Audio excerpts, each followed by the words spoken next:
नमस्कार, news special देख रहे हैं आप। मैं हूं आपके साथ विशाल गर्ग। खबरों की शुरुआत करेंगे। उत्तराखंड की 2 सीटों पर होने वाले उपचुनाव को लेकर बीजेपी जीत के लिए आश्वस्त दिखाई दे रही है।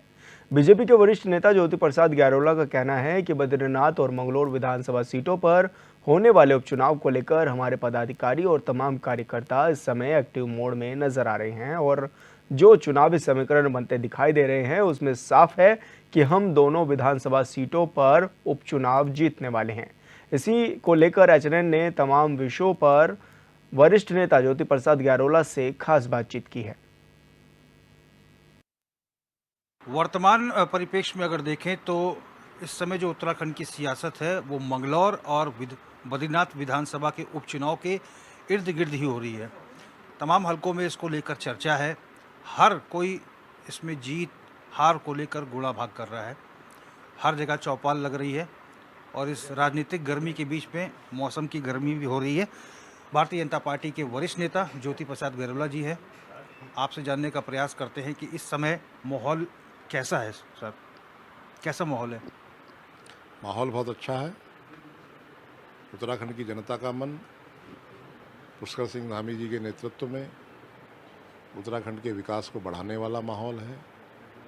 राज्य में नित नई गतिविधियों से सरोबार या राज्य का माहौल है। राज्य में किस प्रकार गरीब कल्याण की योजनाएं आगे बढ़ें, इसको लेकर माहौल है। और जो हमारे सामने चुनौतियां हैं उससे कैसे हम उनको समाधान की ओर ले जाएं, वह माहौल है। इसीलिए मैं पूरे भरोसे के साथ इस बात को कहता हूं कि बद्रीनाथ विधानसभा के उपचुनाव के विषय हों चाहे मंगलौर विधानसभा के उपचुनाव के विषय हों, वहाँ की जनता ने उत्तराखंड के लिए पुष्कर सिंह धामी जी के साथ चलने का निर्णय लिया है, भारतीय जनता पार्टी के साथ चलने का निर्णय लिया है और वो निश्चित तौर पर भारतीय जनता पार्टी के पक्ष में मतदान करके विजय मनाएंगे। कल कांग्रेस के प्रत्याशी का लखपत बुटोला का नॉमिनेशन था और करण माहरा, हरीश रावत, गणेश गोदियाल तमाम बड़े नेता मौजूद थे। एक ठप्पा लगा रहे हैं कि भगोड़ा नेता, कांग्रेस का भगोड़ा नेता जिसको प्रत्याशी बना दिया बद्रीनाथ से, और उसकी दाल गलने वाली नहीं है। तमाम मंचों से इस शब्द का प्रयोग किया जा रहा है। नुकसान होगा बीजेपी को? नहीं, देखो, राजनीति में कुछ भी शब्दों का उच्चारण करने से पहले उनको समझना चाहिए कि उनके नेता प्रतिपक्ष कौन है, अपने वो नेता प्रतिपक्ष को क्या संज्ञा देते हैं, पहली बात।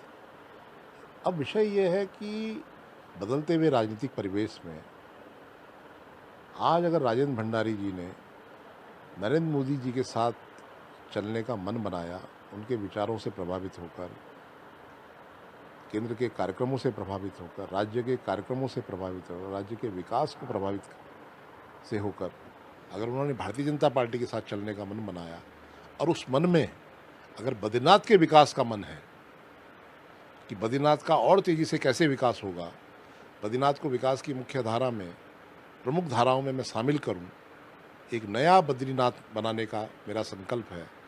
अगर इस संकल्प को लेकर भारतीय जनता पार्टी में आए और उस संकल्प पूर्ति में भारतीय जनता पार्टी ने उन्हें प्रत्याशी बनाया, तो कांग्रेस जिस प्रकार की संज्ञा दे रही है, मुझे लगता है वो आधारहीन है, उसका कोई औचित्य नहीं। प्रदेश अध्यक्ष महेंद्र भट्ट लगातार बद्रीनाथ का दौरा कर रहे हैं। बीते रोज 3 घंटे की मैराथन बैठक लेते हैं कार्यकर्ताओं की, पदाधिकारियों की, और ये भी घोषणा करते हैं कि जो सबसे ज़्यादा मेहनत करेगा उसको सम्मानित भी किया जाएगा कार्यकर्ता को। निश्चित तौर पर महेंद्र भट्ट जी प्रदेश अध्यक्ष के रूप में के नाते अपनी एक सफल भूमिका निभा रहे हैं और लगातार पार्टी के कार्यकर्ताओं को उत्साहित करने का काम कर रहे हैं, कार्यकर्ताओं को उनकी जिम्मेदारियों का एहसास दिला रहे हैं और चुनाव के समय में कार्यकर्ताओं को क्या क्या काम प्रमुखता से करने चाहिए, प्रायोरिटी से किन किन विषयों को आगे रखना चाहिए, हम जनता के पास जाकर कैसे भारतीय जनता पार्टी के पक्ष में मतदान करने के लिए उनको प्रेरित करें और जनता के सामने विकास के कौन कौन से विषय सही प्रकार से रखने चाहिए, उन सब बातों को लेकर महेंद्र भट्ट जी और उनकी पूरी टीम लगातार बद्रीनाथ में डेरा डाले हुए है और कार्यकर्ताओं का उत्साह बढ़ा रही है और जनता को भाजपा के नज़दीक लाने का काम कर रही है। हम देख रहे हैं चुनावी कैंपेनिंग में जब नॉमिनेशन हुआ तो सीएम धामी ने जो भाषण दिया, तमाम चीज़ें हुई, उसमें भी प्रधानमंत्री नरेंद्र मोदी के ही विज़न को बताया गया। प्रदेश सरकार के विज़न को नहीं बताया जा रहा है, केंद्र की उपलब्धियों को बताया जा रहा है चुनाव में। नहीं, ऐसा नहीं है, ऐसा नहीं है। पुष्कर सिंह धामी जी के सतत विकास के जो कार्यक्रम हैं वह लगातार और लगातार जनता के बीच में बहुत गहरी छाप छोड़ रहे हैं। हमको यह भी ध्यान रखना चाहिए कि पुष्कर सिंह धामी जी के नेतृत्व में उत्तराखंड की सरकार ने एक बहुत सफल गाथा लिखने का काम किया है। अगर हमने यूसीसी के माध्यम से हमने देश को एक नया संदेश देने की कोशिश की, नकल अध्यादेश के माध्यम से पूरे देश को एक नया संदेश देने की कोशिश की, वहीं इस प्रदेश का मौलिक स्वरूप न बदले, इस प्रदेश की अपनी विरासत खराब ना हो, इस प्रदेश का अपना माहौल खराब ना हो, उसकी डेमोग्राफी में कोई चेंजेस ना आए, प्रदेश अपने देवभूमि के आकार विकार व्यवहार को बना के रखे, तो उसके लिए भी उन्होंने बहुत सख्त कदम उठाए।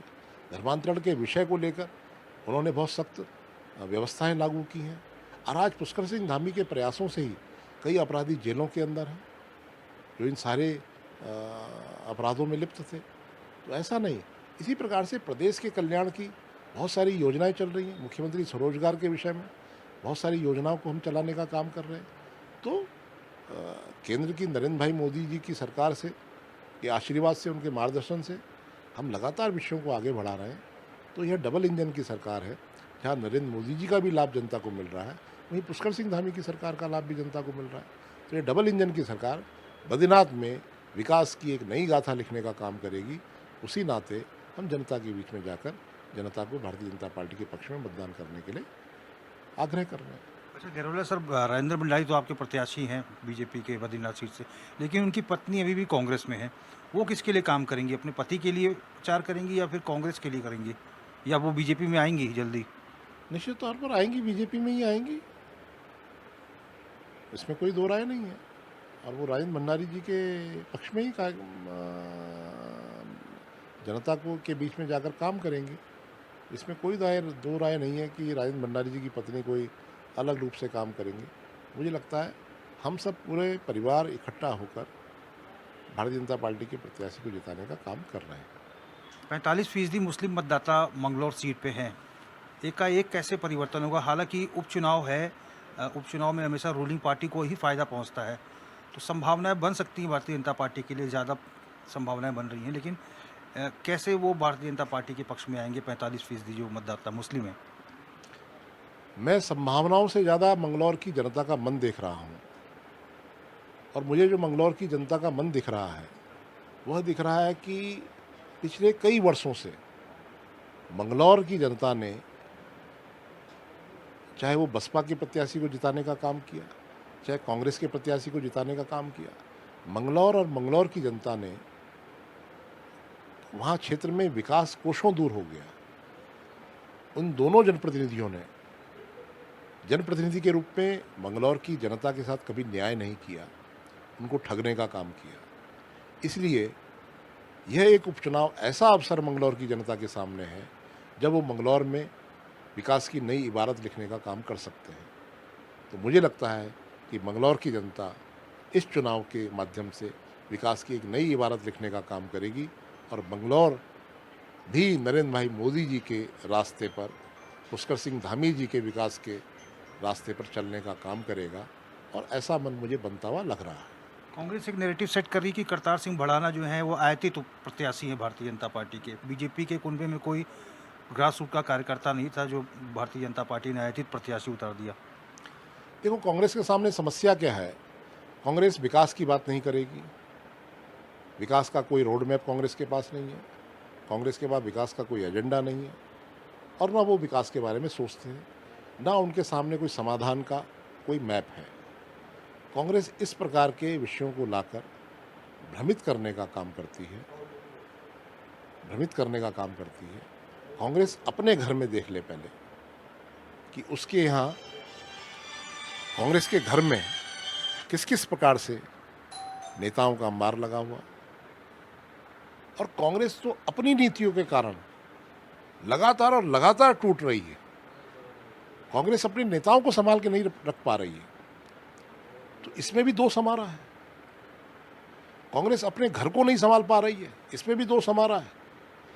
कांग्रेस का घर लगातार टूट रहा है, उसके लोग उसको छोड़ के जा रहे हैं, तो इसका मतलब क्या निकलता है? इसका मतलब यह है कि कांग्रेस के पास ना नेता है, ना नेतृत्व है, ना नीति है, ना नियत है, ना विचार है, केवल और केवल विखंडन का विचार, केवल और केवल अराष्ट्रीय विचार, केवल और केवल तोड़ने का विचार। तो इसलिए कांग्रेस के इन आरोपों में कोई सच्चाई नहीं है। अब जनता यह नहीं सुनना चाहती।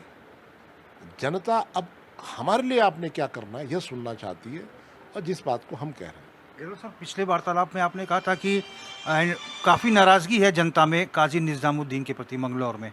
तो वो नाराज़गी किस प्रकार से है? कांग्रेस तो बता रही है हमारे बहुत ग्रास रूट के नेता हैं, वहाँ की ज़मीन के मिट्टी के नेता हैं।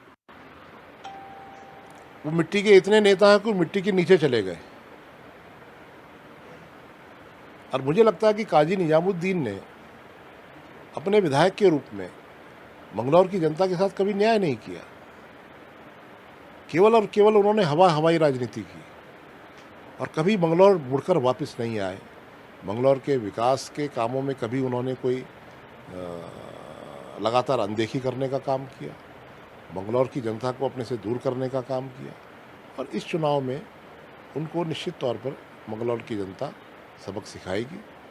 जो उन्होंने मंगलौर के साथ किया है वही मंगलौर की जनता उनको उसमें देगी। तो मुझे ऐसा लगता है कि मंगलौर की जनता का काजी हो या बसपा से अब मोहभंग हो गया है। हाईकमान से कुछ मार्गदर्शन मिल रहा है कि हाईकमान के नोटिस में है इन चुनाव को लेकर आप लोग क्या कर रहे हैं? फीडबैक वहाँ जा रहा है हाईकमान तक? निश्चित तौर पे जा रहा है। हम एक राष्ट्रीय पार्टी हैं, राष्ट्रीय पार्टी इस फॉर्मेट में काम करती है।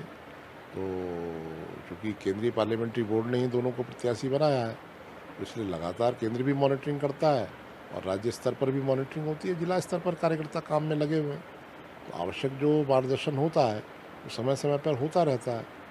तो ये पार्टी पूरे एकजुट होकर एक स्वर में इस प्रकार की चुनौतियों का सामना करती है और चुनाव के लिए हमारा पूरा कैडर पूरे संकल्पबद्ध होकर इसमें लगा हुआ है। स्टार प्रचारकों की शेड्यूल कब जारी हो रही है? कब कब कौन कौन कहाँ समय देगा? सीएम साहब कहाँ कब कब समय देंगे? नहीं, देखो, सीएम साहब दोनों नॉमिनेशंस में रहे और जब आवश्यकता पड़ेगी तो सीएम साहब वहाँ पर दौरा करेंगे और आवश्यकता अनुसार जब जब जिन स्टार प्रचारकों की आवश्यकता होगी उस हिसाब से उनकी मैपिंग की जाएगी।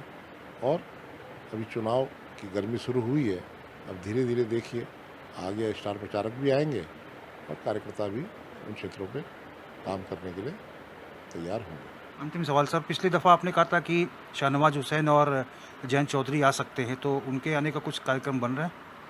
नहीं, अभी वहाँ की स्थानीय परिस्थितियों के हिसाब से जो आवश्यक होगा, जो वहाँ पे काम करने वाले कार्यकर्ता हैं उनको जब जब जो चीज़ें आवश्यक लगेंगी उस हिसाब से नेताओं की मैपिंग होगी और उस हिसाब से ही नेताओं को बुलाया जाएगा। धन्यवाद सर। धन्यवाद।